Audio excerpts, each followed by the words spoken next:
مقصد یہ تھا کہ پاکستانی عوام کو غیر ملکی صورتحال سے بھی آگاہ رکھا جائے۔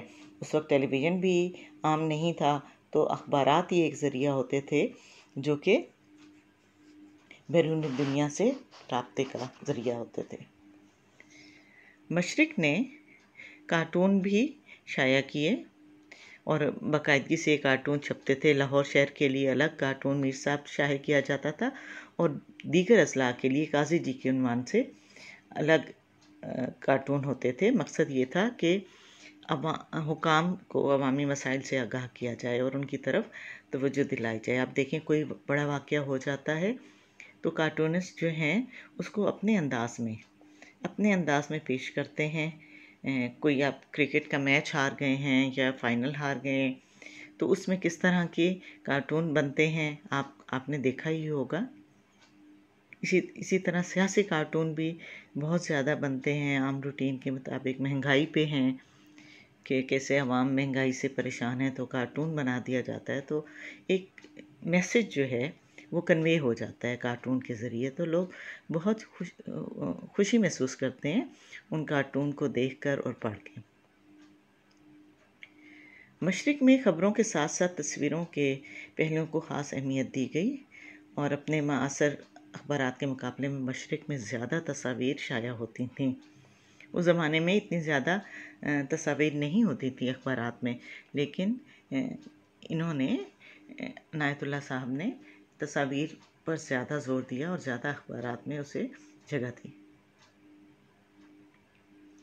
عنایت اللہ کیونکہ اس سے پہلے کوہستان میں میک اپ کے لیے ایک علیحدہ آرٹ سیکشن قائم کر چکے تھے، ہم نے جو کوہستان کے بارے میں ویڈیو تھی اس میں بھی اس کا ذکر کیا تھا کہ کیسے پہلی بار عنایت اللہ صاحب نے ایک علیحدہ سے آرٹ سیکشن قائم کیا تھا۔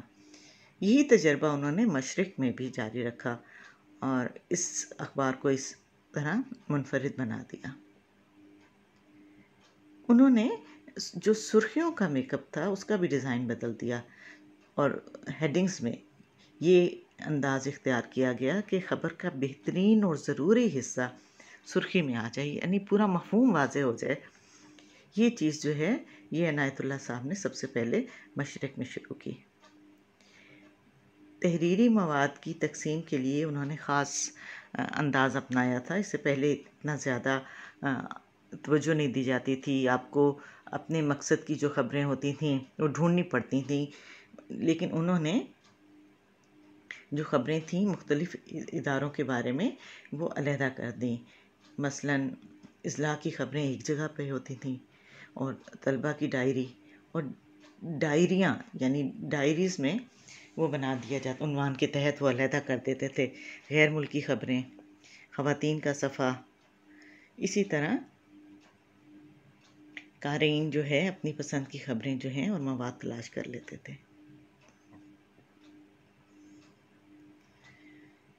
مشرق کو بعض معروف اہل قلم کا تعاون حاصل رہا۔ ریاض بٹالوی نامور فیچر نگار رہے۔ ان کی فیچر نگاری نے عوامی مسائل کو اٹھانے اور سیاسی شعور بیدار کرنے میں نہایت اہم کردار ادا کیا اور عالمی مسائل پر پروفیسر عبدالسلام خورشید مضامین لکھتے رہے ہیں۔ ریاض بٹالوی اور پروفیسر عبدالسلام خورشید جو ہیں ان کو کافی شہرت حاصل ہے اور انہوں نے اس اخبار کے لیے بہت کام کیا تھا۔ عوام پسند پالیسی تھی۔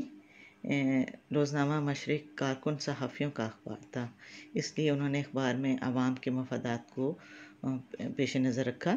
عوامی مسائل خبروں میں بہت نمایاں انہیں کوریج دی جاتی تھی اور ریاض بٹالوی کے جو فیچر تھے وہ عوام میں بے حد مقبول تھے۔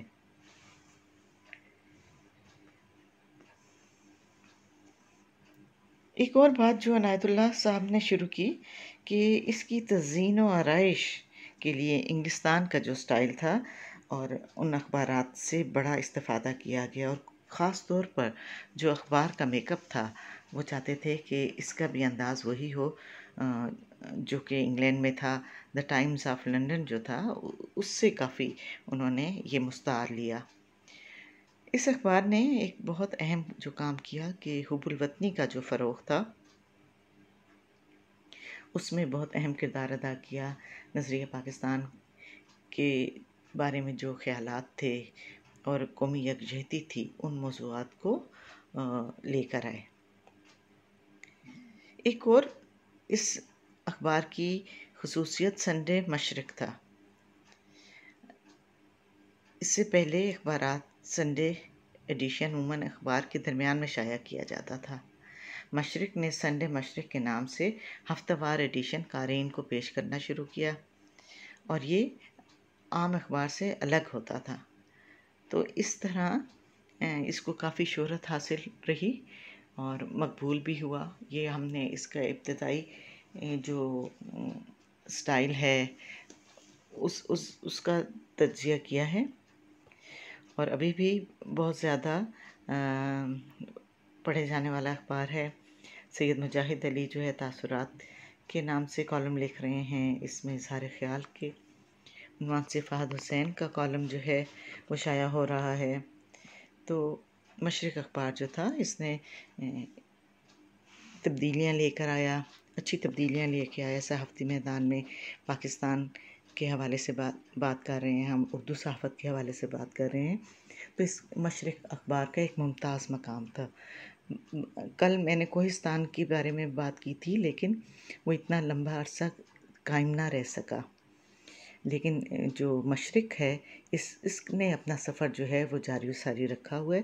تو اس لحاظ سے اس اخبار کی اپنی اہمیت ہے، اس کے اپنے پڑھنے والے ہیں جو کہ اس اخبار کے سٹائل کو پسند کرتے ہیں۔